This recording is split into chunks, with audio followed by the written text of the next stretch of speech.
La première rencontre avec Henri Dutilleux, je pense que c'est tout d'abord la rencontre avec sa musique.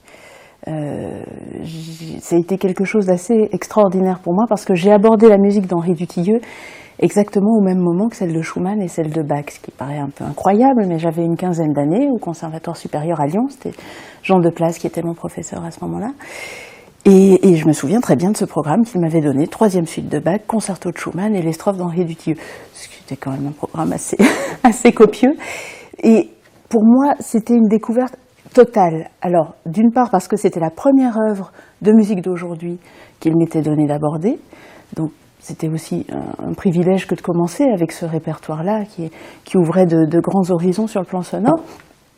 Et aussi parce que je n'avais pas encore beaucoup d'usage, d'habitude prise sur d'autres formes de répertoire. Donc je découvrais cette musique avec une forme de fraîcheur, d'innocence, enfin, la page blanche. Bien plus tard, en 1999, alors que j'avais le projet d'enregistrer les 3 strophes sur le Nonzarer, j'avais terminé mes études avec Philippe Muller à ce moment-là, qui connaissait très bien Henri Dutilleux et qui m'avait donné ses coordonnées. Donc c'était très important pour moi que d'aller à l'enregistrement avec une forme de validation de sa part. J'avais une multitude de questions. Pour moi, rencontrer Dutilleux, c'était rencontrer justement Bach ou Schumann. Enfin, il n'y avait pas cette différence de vision entre le compositeur d'aujourd'hui, vivant, et puis le reste du répertoire. Je sortais aussi d'une période très assidue de pratique du quatuor à cordes, avec la prise de conscience de l'importance du respect du texte, le travail sur les sources, sur la rhétorique.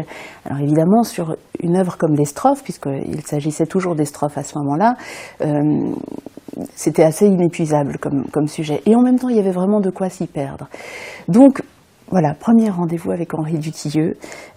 J'étais arrivée très en avance, si bien que j'attendais devant sa porte qu'il soit l'heure pour sonner, et à ce moment-là, Henri Dutilleux arrive lui-même dans l'escalier. J'étais terriblement gênée, mais je crois qu'il l'était encore plus que moi. Il avait cette élégance toujours et cette bienveillance, donc il s'excusait d'être en retard.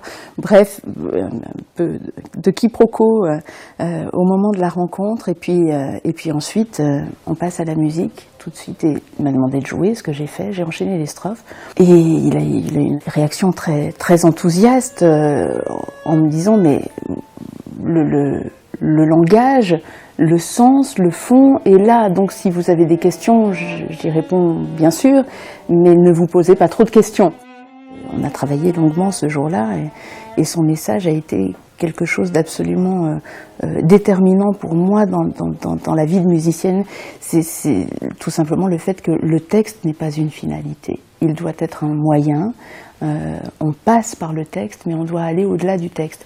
Et je dois dire que depuis ce moment de juin 99, c'est quelque chose que je garde quotidiennement en tête dans mon travail, qui continue encore à évoluer, parce que ça donne la mesure du fait que le choix d'écriture du compositeur, aussi précis soit-il, et on sait combien Henri Dutilleux est extrêmement précis, combien il entend d'une manière absolue ce qu'il écrit.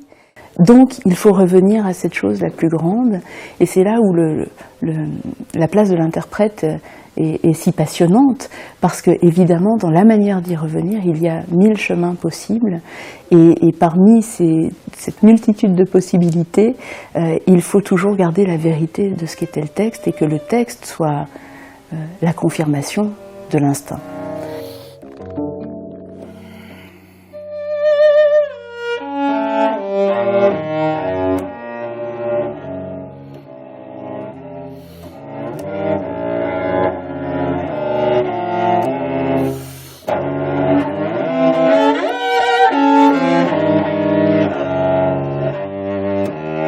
L'hommage à Paul Zarer, suscité par Rostropovitch, dont sont extraits, enfin, la première strophe, parce que les deux autres ont été écrites plus tardivement, et cette pièce confrontée aux 11 autres pièces commandées dans le même contexte à d'autres compositeurs, dont Pierre Boulez, dont Luciano Berio, dont Britten, Ginastera.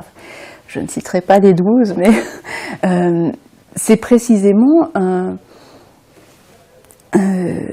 une chance de mesurer à quel point il y a un lien entre les différents langages. Alors bien sûr, on va dans des expressions et dans des formes qui sont complètement propres, qui sont absolument propres à chacun des compositeurs, mais au final, ces œuvres qui forment un tout, parce que les 12 pièces sont très souvent associées, avec certains codes qui sont communs, notamment la citation de Zahrer avec le S-A-C-H-E-R, avec le mi bémol, la, do, si, mi bécard, ré. C'est fascinant de mesurer à quel point à la fois c'est très différent et en même temps on reconnaît bien un lien entre tout ça dans peut-être que certains seraient choqués d'entendre ça, notamment parmi les compositeurs, mais le rapport au son, le rapport au rythme, tout simplement le rapport à la matière et la manière dont on l'emploie. Voilà, qui est, en l'occurrence, les strophes sur le nom de Zahrer de Dutilleux, c'est un outil un petit peu à part parce qu'il y a cette scordature, enfin cette double scordature qui modifie l'instrument, mais Message esquisse de Pierre Boulez, avec l'emploi du morse, c'est une autre forme de langage et on revient toujours à cet élément incontournable qui est le rapport au texte ou à l'expression orale de quelque chose.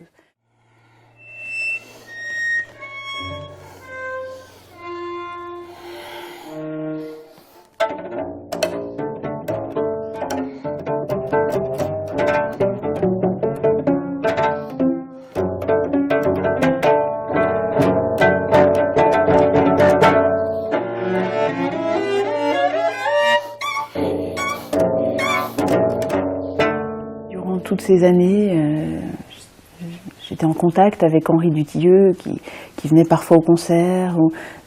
Après, il y a eu l'aventure Tout un monde lointain aussi qui a succédé aux strophes. Et puis, on chemine jusqu'en 2011, année à laquelle je reprends la direction artistique du Festival de violoncelle de Beauvais. Et là, c'est une évidence pour moi que de demander à Henri Dutilleux s'il veut bien accepter d'être président d'honneur du festival. Il y a une vraie tradition de création dans ce festival. Le répertoire de violoncelle a bénéficié de nombreuses commandes par ce biais-là. Slava Rostropovitch a été lui-même président d'honneur du festival auparavant. Et Henri Dutilleux accepte immédiatement, ce qui a été une grande joie pour chacun là-bas.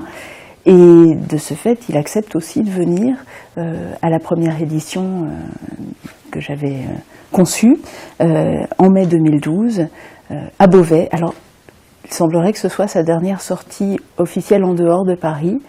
C'était une évidence que pour cette année 2016, il fallait que nous lui rendions hommage. Mais jouer ses œuvres était évidemment important, mais ça n'était pas une dimension suffisante, parce que c'est quelque chose qu'on fait toujours. J'avais vraiment envie qu'il y ait quelque chose qui reste de cet hommage pour ce centenaire Dutilleux à Beauvais, et qui soit une forme de symbole de l'attachement que chacun a eu là-bas pour lui. Donc pour cette édition 2016, en hommage à Henri Dutilleux, nous avons passé commande à 7 compositeurs, qui sont Philippe Schoeller, Bernard Cavana, Tante Tiet, Régis Campo, Thierry Esquèche, Ivan Fedele et Philippe Hersan. Et à chaque concert, entre le 28 mai et le 5 juin, nous aurons une création mondiale d'une pièce pour violoncelle seule en hommage à Henri Dutilleux.